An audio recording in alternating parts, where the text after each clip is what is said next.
네, 지난 10일이었죠. 이틀 전 북한 노동당 창건 70주년 열병식이 열렸습니다.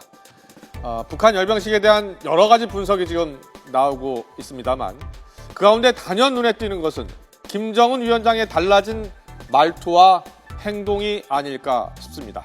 김정은 위원장이 이번 열병식에서 보여준 말투와 행동은 그간 달라진 김정은의 위상 변화라는 분석이 많습니다.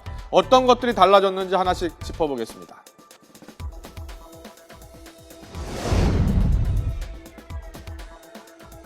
이번 열병식에서 가장 눈에 띄는 것은 김정은의 육성 연설이었습니다. 연설 내용뿐 아니라 목소리와 태도 등도 적지 않이 바뀌었다는 평가입니다. 과거 2012년 열병식 당시에도 할아버지 김일성을 흉내내면서 대중연설을 했었는데요. 자, 그때와 지금 어떤 것이 달라졌는지 비교해서 들어보겠습니다. 나는 이 뜻깊은 자리에서 전체 인민군 장병들과 인민들의 다음없는 경모의 마음을 담아 우리 혁명무력의 창건자 건설자이시며 백전백승의 기치이신 위대한 김일성 동지와 김정일 동지께 가장 숭고한 경의와 최대의 영광을 드립니다. 존경하는 평양시민 여러분, 사랑하는 우리 인민들의 정겨운 눈빛들을 마주하게 됩니다.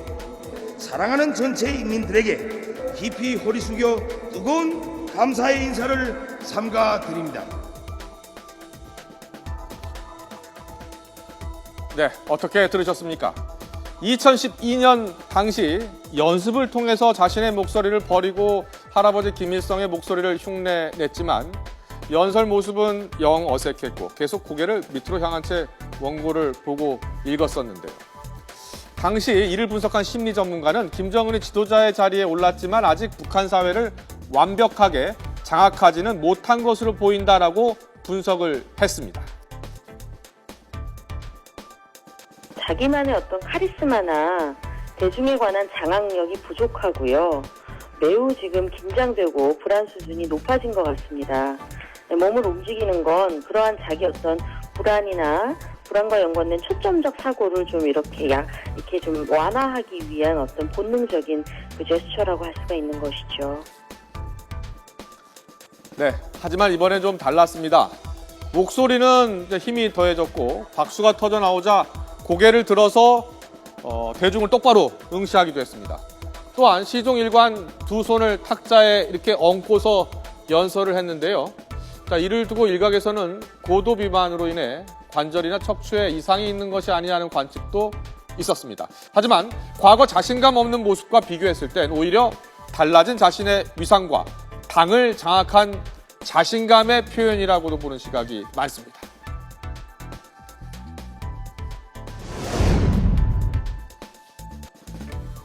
이번 노동당 70주년 북한 열병식은 김정은의 외교력을 엿볼 수 있는 첫 시험대이기도 했습니다.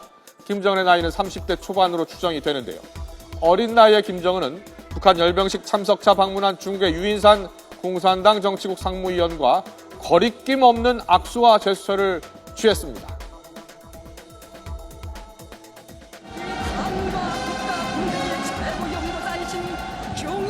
김정은 동지께서 광장 주석단에 나오셨습니다. 자, 유인산 상무위원은 중국을 이끌어가는 7명의 최고 지도부의 일원으로 공산당 내 권력 서열이 5위입니다. 지난 2010년 10월 북한 노동당 창건 65주년 때는 저우융캉 당시 당 정치국 상무위원 겸 정법위원회 서기가 축하 사절단을 이끌고 방북을 했었습니다. 당시 저우융캉 상무위원이 중국 공산당 권력 서열 9위였던 점과 비교하면 4단계나 높아졌다고 볼 수 있습니다. 이날 주석단에 함께 입장한 두 사람, 시종 일관 화기애애한 분위기 속에서 수시로 대화를 나누면서 열병식을 지켜봤습니다. 앞서 김정은 제1비서는 중국 대표단이 평양에 도착한 직후에 접견 자리를 마련하기도 했는데요. 북한이 중국 대표단을 얼마나 중요하게 생각하는지 알 수 있는 대목입니다.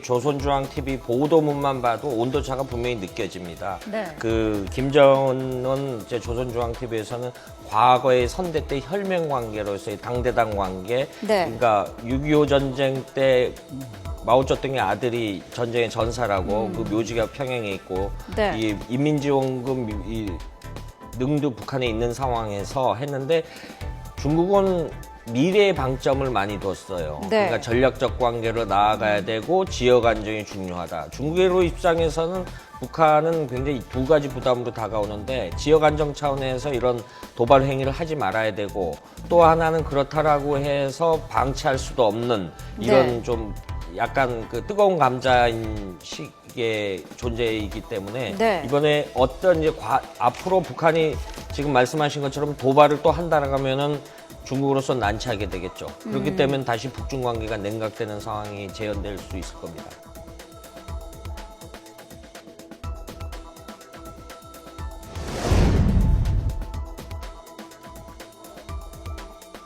용감하고 슬기롭고 아름다운 우리 인민을 위하여 만짐을 지고 다시밭도 헤치며 미래에 휴양한 모든 것을 당겨올 것입니다.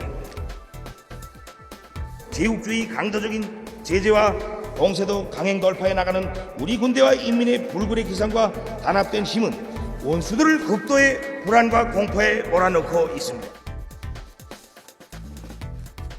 네, 이번 김정은의 연설에선 인민을 유독 강조한 것을 볼 수가 있습니다. 인민이란 단어를 거의 100여 차례 가까이 언급을 하면서 당 간부들에게 인민을 섬기고 봉사할 것을 주문하면서 애민 지도자 이미지를 부각시켰습니다.